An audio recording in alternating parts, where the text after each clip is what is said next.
What's going on, everybody? Hope you're all having a fantastic day today. Now, ladies and gentlemen, oh boy, the other day, Treyarch went ahead and put out some patch notes for Black Ops 6. And I'm going to be real with you guys, I was expecting something pretty dang good, because Black Ops 6 in its current spot right now is an absolute disaster. So I thought that we would get something, even the bare minimum, just some, just some server stability updates going on here, man. I will take anything at this point. But lo and behold, ladies and gentlemen, you guys probably already know exactly how the patch notes went. And yeah, they're not looking so pretty. But ladies and gentlemen, before we go and dive deep, if you guys are interested in more content just like this, don't forget to subscribe and hit that bell. I post daily here at 8 in the morning Eastern Time. And of course, if you guys are interested in my live streams, I do stream Monday through Saturday over on Twitch, starting between 12 to 1 p.m. Eastern Time. And also this Saturday, we're going to be doing a full Battlefield stream. We're going to be streaming Battlefield 3, 4, 5, 2042, 1, even Hardline if I can find any lobbies on PC. So if you guys are interested, you want to hang out, or even squad up if you guys have some of these games on PC, or you have 2042 for crossplay, then by all means, tune into the stream. I got a link to that channel down in the description of this video. All right, so, ladies and gentlemen, when it comes to Black Ops 6 right now in its current spot, like I said, it is in a very, very rough one. I mean, as you could just see simply by the gameplay in the background, the packet burst has been at an all-time high. And I'm going to be real with you guys. I've never really witnessed this amount of consistent packet burst within any Call of Duty game I've probably ever played. I'm being so serious with you guys. Yes, packet burst is a thing. Even in Modern Warfare 3, people were getting packet burst all the time, but it wasn't, for me at least, a consistent game-to-game basis type thing where I'm dealing with it all day long. It's something that might have happened like a few times a week or something like that, barely noticeable. It doesn't even affect me. But in Black Ops 6, oh my god, it is literally a game-to-game-to-game occurrence. And it's driving me crazy. And the funny part about it is I've heard from other people as well that the previous titles are also running into the same problems right now. Even Modern Warfare 3 2023 is getting a ridiculous amount of packet bursts, which means I'm assuming the servers across the board when it comes to Call of Duty are literally dying. They are getting crapped on in every way possible. And every game under the, umbrella of fantastic servers Microsoft has for this game, they're all getting destroyed. On top of that, PC players are still having a massive issue when it comes to Black Ops 6.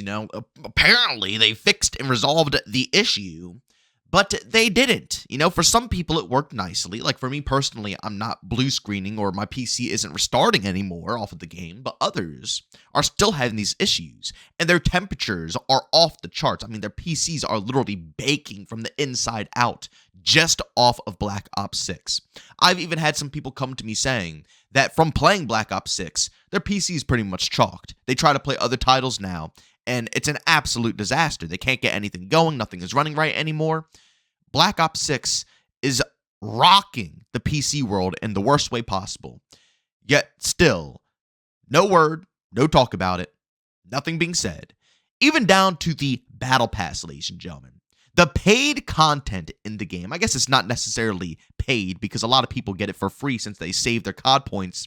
And that's probably why this isn't getting fixed right away. If this was a store bundle, that would have been fixed within the hour. I'm not lying to you guys. Not within the day, not within the next week. Within the hour, they would have had the store bundles resolved if you couldn't purchase something. But in the Battle Pass, every single time you get a token and you want to go ahead and purchase something, not purchase something, but, get something out of the Battle Pass with your token, you can't. You have to restart the game, load it back up, go into the Battle Pass, use one token. Restart the game, load it back up, go into the Battle Pass, use one token. Restart the game every single time, ladies and gentlemen. Because if you don't restart the game, it gives you this infinite loading screen that will just drive you absolutely mad and you can't get into the pass. So every time you want to go ahead and unlock one thing, you gotta restart the whole game again. Do you know how obnoxious and tedious that is? Well, ladies and gentlemen, you know what? Let me shut the heck up here and showcase to you guys exactly what they bothered fixing. As you can see, I can just honestly showcase everything to you. You guys know I usually just talk about multiplayer only, but I could show everything. Multiplayer, Gunsmith. Addressed an issue that could prevent the player from equipping some weapon blueprints for the XMG. Ranked play. Restrictions update. The following weapons have been restricted in ranked play. SMGs, the KSV, and the PPSH. And in the assault rifle category, it's the Cypher 91. And then in zombies, stability. Address to various stability issues. Ladies and gentlemen, these, once again, are the patch notes. I understand that every so often, not every single update is going to be a monster of an update. I believe that's just pretty much common knowledge now within the gaming world. But regardless if the update's going to be big or not, there are massive problems going on right now within this community, within this game, that need to be touched upon, regardless if they're going to be fixed now or later. It doesn't matter when they're going to be fixed. I wasn't expecting, to see a massive list of changes with this update, okay? I want words. It's literally as simple as that. I want words. I want them to acknowledge the issues and show some drive to want to go ahead and fix these issues. I swear, every single time around, the yearly cycle is a curse because it puts these developers in the mindset that they don't have to fix anything. All they have to do is drop the game and just add the microtransactions and milk the microtransactions as much as possible and then move on to the next because another Call of Duty game is going to drop. Sledgehammer last year with Modern Warfare 3 was such a rare exception, such a breath of fresh air because they gave a crap from day one to the final date of their lifespan. Even when Treyarch had to strip maps from, Sledgehammer's final season to make it less content for Modern Warfare 3, they still gave a crap. And the content they gave to the community was very passionate. You could tell they put a lot of love into the content they introduced into the game. They were always there for us. They always filled us in on what's happening, what they're planning, so on and so forth. It was a great year.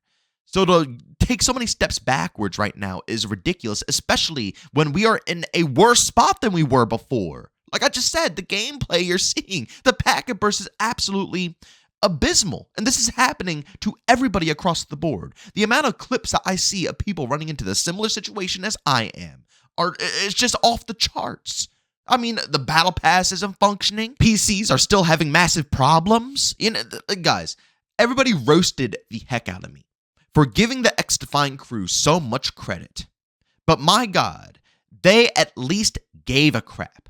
And they showed improvements. Every update they put out had improvements for the game. Things were moving in the right direction. And when something busted, when something broke, or when something they implemented was just outright stupid, they addressed it.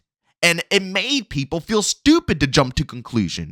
That's the miracle work of being active with your community. At a certain point, when you gain that trust, people don't get worried when things bust because they know that you're on top of it. Sledgehammer Games built that with us. It got to a certain point where if something went wrong, we're like, okay, Sledgehammer, they're going to be on it. And the same thing, like I said, with the X-Define team, no matter what happened, they addressed it. I mean, they made me look stupid many of times when I would, criticize some problems that were going on within X-Define. And literally within the next day, they would address it. All my bad habits from Call of Duty and how the devs handle this game, how I am pretty much, prepared for the worst case scenario every single step of the way.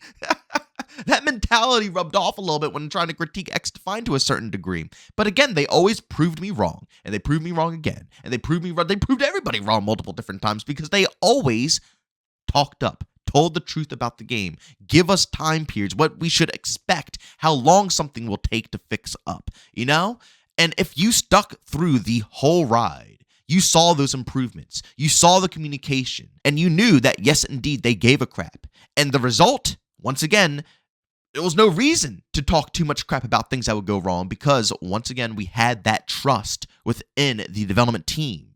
Treyarch could get that, but nobody trusts them right now, and rightfully so. How could you trust them? I mean, they're not telling us anything. All these problems are swept under the rug, including the PC problems. Like, with that type of mentality, I don't know what they expect out of the community. I really don't. I mean, it's getting to the point where Sledgehammer Games are truly the GOATs. And it's so sad because Treyarch isn't that bad. I know they're going to come out with more updates and more changes and more things down the road that are going to be good improvements for the overall Black Ops 6 experience. And I will discuss those changes. And if they're positive, I will tell you guys they are positive. But the flip-floppiness, that flip-flop mentality that Treyarch has, will always rub me in the wrong direction. No matter how many things they do positive, they have already proven to me. You know, I've tried to give them the benefit of the doubt, but we're 2 seasons deep now. You know what I'm saying? And I try to give every development team a little bit of some time after the holiday season. I do, because I know that they're going to be gone for a little while, and I know they always had that communication before the holiday season, but I'd like to see how they follow up. And Treyarch has just, like I said, they will do certain things and then completely ignore the rest. Won't even bother acknowledging it. And that is going to be a problem in the long run. But ladies and gentlemen, as always, go down in the comment section. Let me know if you're running into any of these problems, if they're huge for you, or if the game is running pretty smooth. And, you know, I hope that we can get some more updates out for everybody out there who are having problems. But from the looks of it, I mean, I don't know what to tell you guys. I don't, because the developers won't tell us anything, you know? Like with XDefiant or Modern Warfare 3, I could always come to you guys and tell you exactly what the path is and what to expect. Whether it was going to be on track or not, we always had an idea of what's going on. You know, Black Ops 6, we're just left up in the air. You know, we don't know. So sadly, I can't tell you guys if we have any expected dates. But ladies and gentlemen, as always, if you enjoyed today's video, leave a like. If you hate it, leave a dislike. Don't forget to subscribe and hit that bell. I post daily here at 8 in the morning Eastern Time. And of course, if you guys are interested in any of my live streams, I do stream Monday through Saturday over on Twitch, starting between 12 to 1 p.m. Eastern Time. Of course, if you guys are interested, I got a link to that channel down in the description of this video. But as always, thank you for tuning in. I'll see you on the next one. Peace out.